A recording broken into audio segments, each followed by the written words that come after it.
ulaika alaihim sholawatu mir rabbihim wa rahmah. Jadi ada support daripada Allah, ada dukungan daripada Allah Subhanahu wa taala untuk mereka yang sabar ketika menerima 5 ujian bahkan musibah daripada Allah Subhanahu wa taala dengan mengatakan inna lillahi wa inna ilaihi rajiun. Bahwa semua datang daripada Allah, akan kembali kepada Allah Subhanahu wa taala.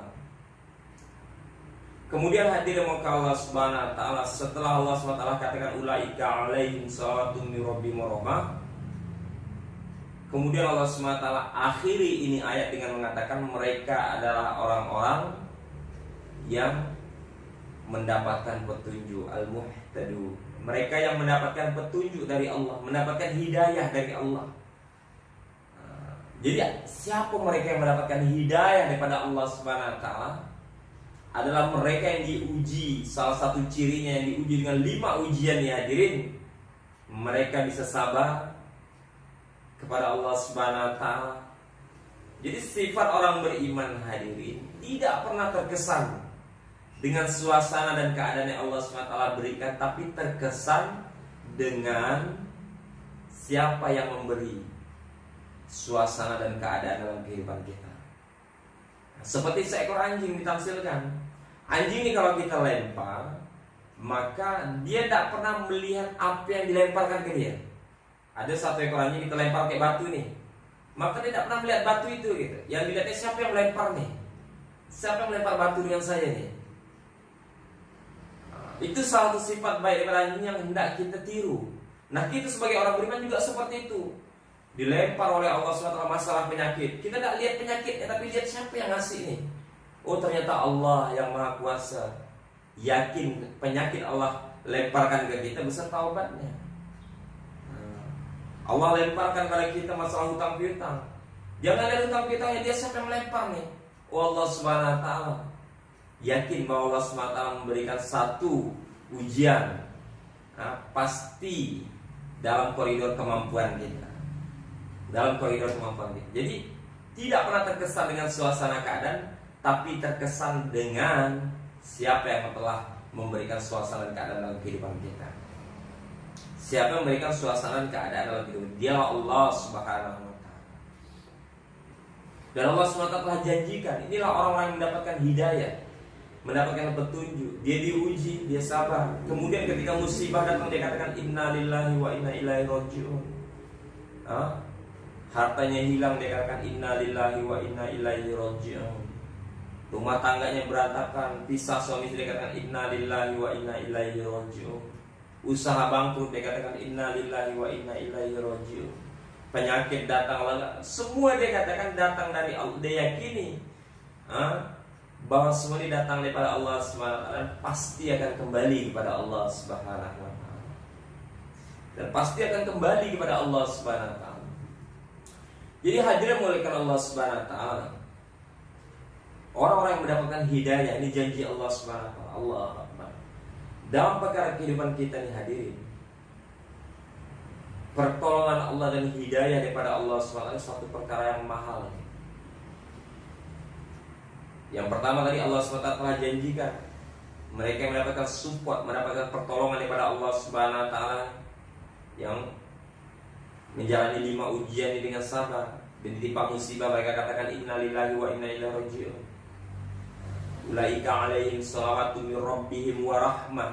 Mereka yang mendapatkan support, mendapatkan pertolongan daripada Allah Subhanahu wa taala. Salah satu asbab hadirnya pertolongan Allah dalam ujian, dalam musibah yang kita jalani, dengan satu ayat Quran berjudul inna wasta'inu bis-sabri was-shalah. Dan cari pertolongan Allah Subhanahu wa taala dengan sabar dan sholat. Allahu Akbar. Ternyata ketika kita tidak cukup hanya kita dengan sabar, tadi dalam ini ayat orang yang sabar ketika diuji mendapatkan musibah, tapi kita juga harus menegakkan sholat.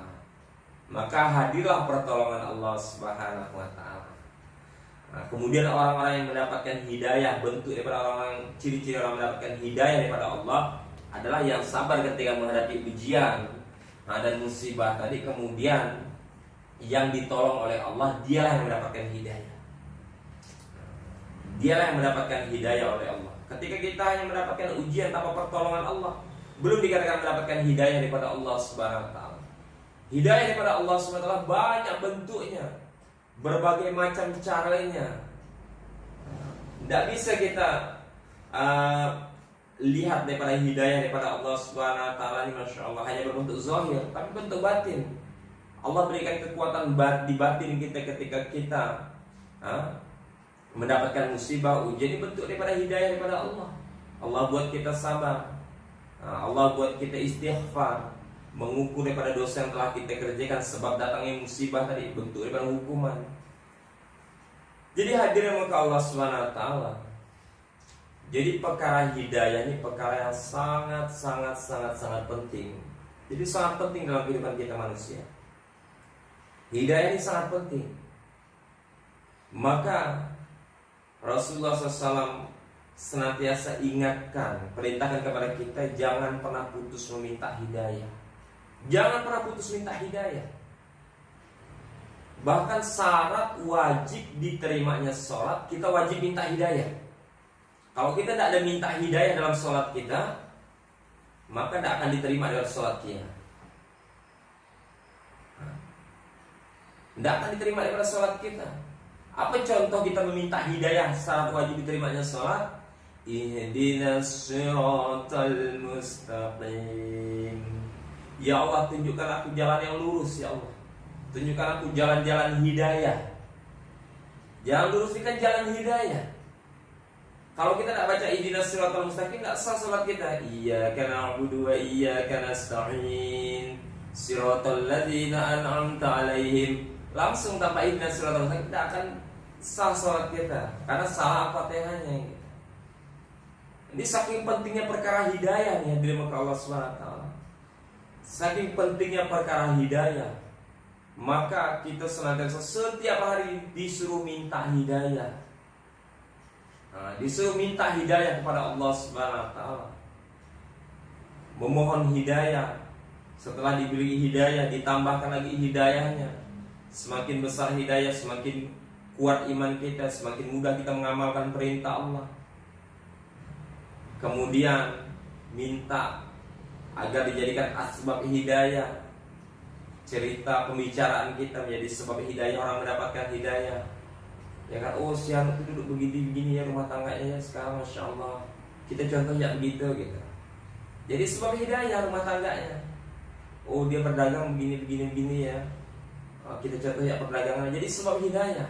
Ini yang kita harapkan gitu. Karena apa? Ketika kita mengharapkan daripada amal pribadi kita, na'udzubillah, mungkin dari 1000 amal diterima 1, ini udah alhamdulillah oleh Allah gitu. Maka tidak bisa kita hanya mengharapkan daripada amal pribadi kita.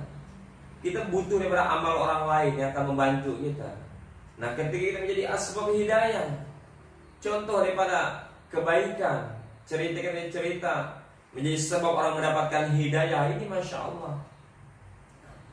Jadi hadir maka Allah Subhanahu wa taala, maka perkara hidayah ini juga harus kita usahakan. Perkara hidayah perkara yang penting.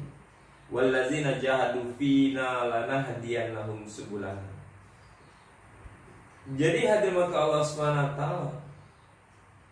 Jadi dalam siapa yang bermujahadah, bersusah payah, bersusah payah untuk mengusahakan hidayah tadi, untuk mengusahakan hidayah datang dalam kehidupan dia tadi, fina lanahdiyannahum subulana, maka kami akan tunjukkan kepada mereka nih jalan-jalannya.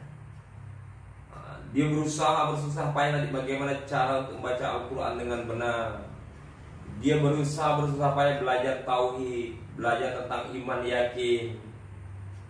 Kemudian dia bersusah payah tadi belajar tentang syariah, belajar tentang fikih Islam. Bagaimana fikih dalam ubudiyah, dalam ibadah, bagaimana fikih dalam muamalah, bagaimana fikih dalam muasyarah. Dia pelajari bersusah payah, dia korban diri dia. Kemudian waktu dia mendatangi majelis-majelis ta'lim, mendatangi kiai-kiai, ulama-ulama.